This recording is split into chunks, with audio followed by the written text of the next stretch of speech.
মেঘনা নদীর মোহনায় বঙ্গোপসাগরের কোলে দ্বীপ জেলা ভোলার নয়নাভিরাম ২ উপজেলা মনপুরা ও চরফ্যাশন। প্রতি বছর শীতকালে এখানে ভিড় করেন প্রকৃতিপ্রেমী ভ্রমণ পিয়াসীরা। এই ২ উপজেলা নিয়েই জাতীয় সংসদের ভোলা ৪ আসন। কে এবার এই আসনের সংসদ সদস্য হবেন? বিএনপি থেকে দুবারের এমপি নাজিমুদ্দিন আলম, নাকি এই দলেরই অন্য কেউ? বিএনপির অন্দরমহলের খবর নিয়ে জানাবো সেই কথা।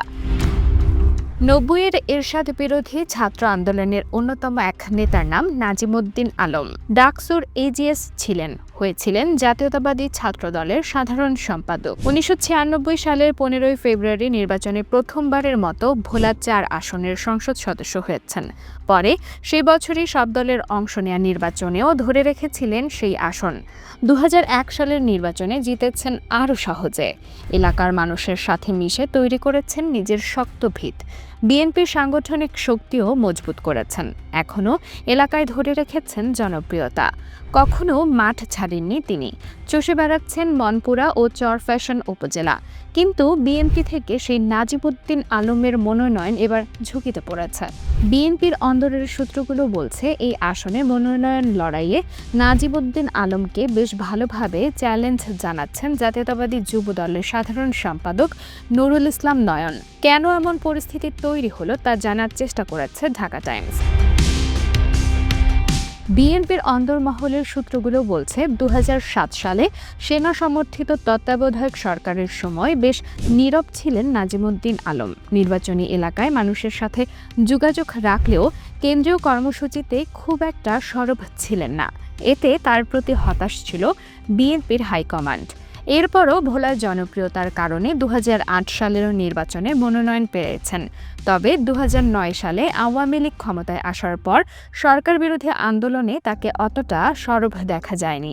এক সময়ের ছাত্রদলের সাধারণ সম্পাদকের কাছে বিএনপির হাইকমান্ড যেমনটা আশা করেছিলেন সেটা তিনি পূরণ করতে পারছিলেন না। অবশ্য তিনি যে একেবারে নিষ্ক্রিয় ছিলেন তাও নয়।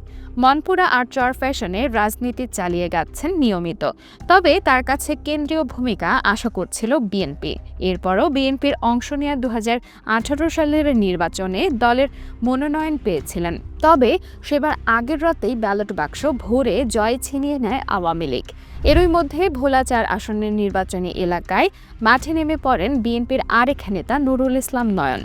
এক সময় তিনি ছিলেন ছাত্রদলের সহসভাপতি, বর্তমানে যুবদলের সাধারণ সম্পাদক। আওয়ামী লীগ বিরোধী আন্দোলনে বিএনপির দেয়া দায়িত্ব বেশ ভালোভাবেই পালন করেছেন। এতে তার উপর সন্তুষ্ট হয় দলের হাইকমান্ড। বিএনপির একাধিক সূত্র ঢাকা টাইমসকে জানিয়েছেন, নাজিমুদ্দিন আলমের পাশাপাশি নয়নকেও ভোটের মাঠে থাকায় সবুজ সংকেত দেয়া হয়েছে। এই কাজে প্রচ্ছন্নভাবে তাকে সহযোগিতা করছে বিএনপির কেন্দ্রীয় নেতৃত্ব। যুবদলের সাধারণ সম্পাদক হওয়ায় এই সংগঠনের পুরো ভোলা জেলার সমর্থন পাচ্ছেন নুরুল ইসলাম নয়ন। চরফ্যাশন ও মনপুরা উপজেলা বিএনপি সহ অন্যান্য অঙ্গ ও সহযোগী সংগঠনের কমিটি গঠনে নয়নের মতামতকে প্রাধান্য দিতে সংশ্লিষ্ট নেতাদের প্রতি প্রচ্ছন্ন ইঙ্গিত রয়েছে।